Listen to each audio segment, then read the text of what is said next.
ములుగు జిల్లా మంగపేట మండలం కమలాపురం నిర్వహించిన విలేకరుల సమావేశంలో బీఆర్ఎస్ జిల్లా అధ్యక్షుడు కాకులమరి లక్ష్మణబాబు కాంగ్రెస్ ప్రభుత్వంపై తీవ్ర విమర్శలు చేశారు. కాళేశ్వరం దేవాదుల ప్రాజెక్టు నిర్వహణలో ప్రభుత్వం పూర్తిగా విఫలమైందని ఆరోపించారు.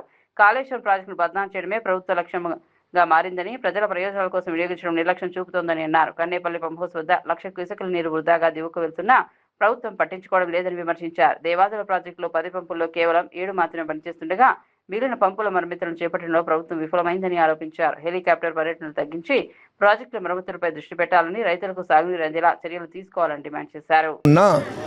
కాళేశ్వరం ప్రాజెక్టు నుంచి మీరు 1,00,000 క్యూసెక్లు మొన్న మా నాయకుడు కేటీఆర్ గారు కన్నెపల్లి పంప్ హౌస్కి వెళ్ళినప్పుడు వారితో పాటు మేము కూడా వెళ్ళినాం. సాక్ష్యాలు కనపడుతున్నాయి మీకు. అక్కడ 1,00,000 క్యూసెక్ల నీరు వృధాగా చంద్రబాబు నాయుడు గారికి వారు గిఫ్ట్గా పంపిస్తున్నారు కిందికి. మన గౌరవ ముఖ్యమంత్రి రేవంత్ రెడ్డి గారు, మన మంత్రి సీతక్క గారు.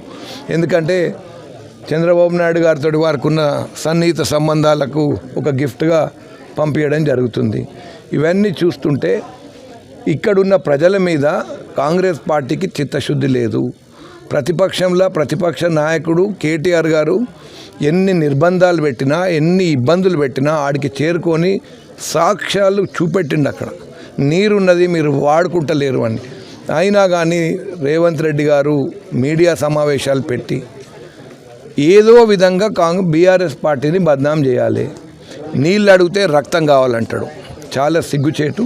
ఒక ముఖ్యమంత్రి మాట్లాడాల్సిన మాటలు కాదు ఇవి అని చెప్పి మీకు తెలియజేస్తున్నాను. కాళేశ్వరం ప్రాజెక్టులో 1-2 పిల్లర్లు కుంగిపోయినాయి అనే దాన్ని మీరు ముందు పెట్టి మొత్తం కాళేశ్వరం ప్రాజెక్ట్ని అబాసు పాలు చేస్తున్నారు. అది మంచి పద్ధతి కాదు. మీరు ఆ ప్రాజెక్ట్ని వాడుకోవడం నేర్చుకోండి. ఎన్నో అవకాశాలు ఉన్నాయి. ఇప్పుడు కూడా మీకు ఎల్లంపల్లి ప్రాజెక్టుతో పాటు ఎన్నో ప్రాజెక్టులు వాటిలో కాళేశ్వరం ప్రాజెక్టులనే భాగంగా నిండి 1,00,000 ఎకరాలకు సాగు అయ్యే అవకాశం ఉన్నది. వాటి బద్నాం రాజకీయాలు బంద్ చేయాలని చెప్పి రేవంత్ రెడ్డి గారి ప్రభుత్వాన్ని, మంత్రి సీతక్క గారిని నేను కోరుతున్నాను. అలాగే దాంతోపాటు వస్తే మన జిల్లాకు వస్తే మన దేవదుల ప్రాజెక్టు ఏదైతే 2006లో ఒక చిన్న ప్రాజెక్టుగా స్టార్ట్ చేసుకున్నారు. వాళ్ళు చేసిన దాన్ని అంతకుముందు చంద్రబాబు నాయుడు తెలంగాణ ఉద్యమాన్ని అణచివేయడానికి ఇది ఒక అస్త్రంగా వాడదామనే ప్రయత్నం చేసిండు, విఫలమైండు. రాజశేఖర రెడ్డి గారు కొంత పనిచేసిండు. కానీ దేవదుల ప్రాజెక్టుకి జీవము పోసింది కేసీఆర్. 3rd ఫేజ్లో 6 పంపులు పెట్టించి దానికి సమ్మక్క సారలమ్మ పేరు మీద అక్కడ ఒక బ్యారేజ్ కట్టించిండు. అదే ఈరోజు దేవదుల ప్రాజెక్ట్కి లైఫ్ లైన్. ఆ బ్యారేజ్, సమ్మక్క బ్యారేజ్ కట్టడం వల్లనే, నీరు అక్కడ ఆగడం వల్లనే ఈరోజు పంపులు మీకు ఆన్ చేసుకునే పరిస్థితి మీకు వచ్చిందని చెప్పి కాంగ్రెస్ పార్టీకి చెప్తున్నా. అయినా కానీ మీరు 10 పంపులు ఉంటే 7 పంపులు మీరు ఆన్ చేసుకొని 3 పంపులని రిపేర్ కూడా మీరు చేయించలేకపోతున్నారు.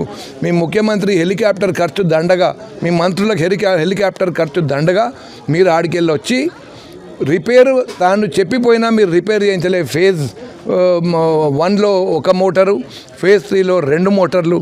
ఇప్పుడు నీటి లభ్యత ఉండంగా కూడా మీరు వాడుకోవడం లేదు. ప్రతిరోజు మీరు 24 గంటలు పంపు చేసుకునే అవకాశం